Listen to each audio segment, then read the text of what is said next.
Das Zeitalter eines überspitzten jüdischen Intellektualismus ist nun zu Ende. Der Durchbruch der deutschen Revolution hat auf dem deutschen Weg wieder die Gasse freigemacht.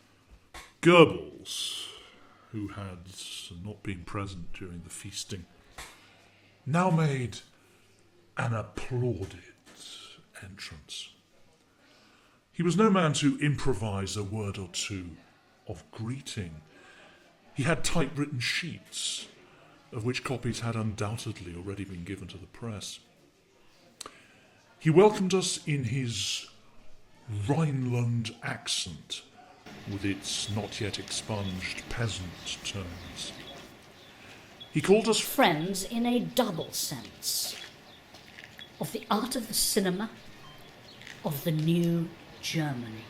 Nay, in a triple sense, of the art of the cinema of the new Germany. But some inner grace bade his deep-set simian eyes register an instant's doubt of the logical propriety of that conclusion. He then spoke of the cinema as the popular voice of the state, reaching audiences as yet uneducated in the understanding of the traditional arts. He seemed to consider that the guests of the Reichsfilmskammer had to pay for their guesthood by extolling in their own lands the excellence of the products of the German cinema. Nay, more, in persuading cinema distributors in those lands to show those products, themselves a means of cleansing the world film market through their purity and excellence, of the regrettable, decadent ordures excreted by international Jewry.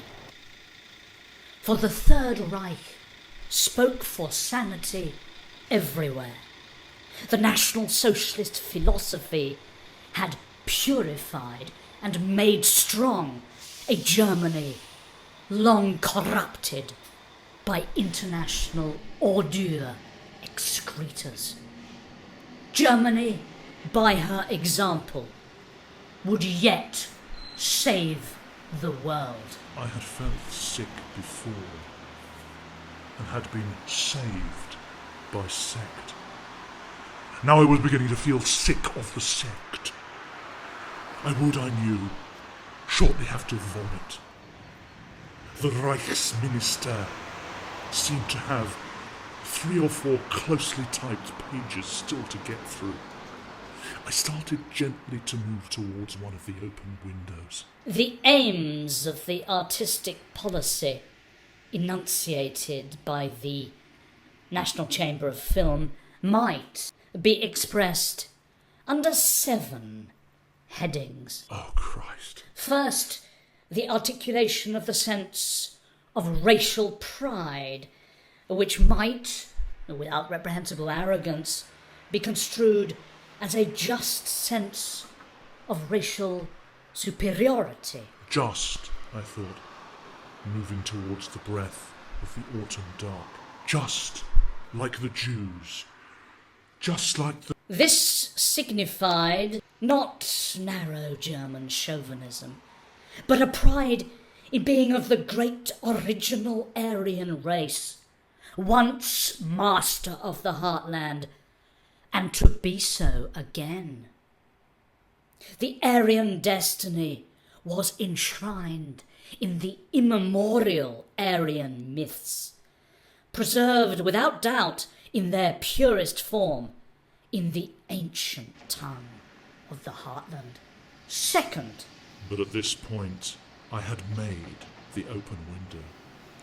With relief, the Sekt that seethed within me bore itself mouthward on waves of reverse peristalsis.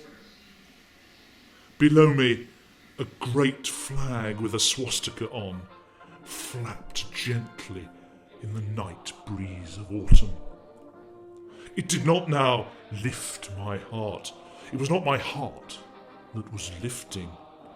I gave it, with gargoyling mouth, a litre or so of undigested sekt, and then some strings of spittle. It was not, perhaps, as good as pissing on the flag, but in retrospect, it takes on a mild quality of emblematic defiance.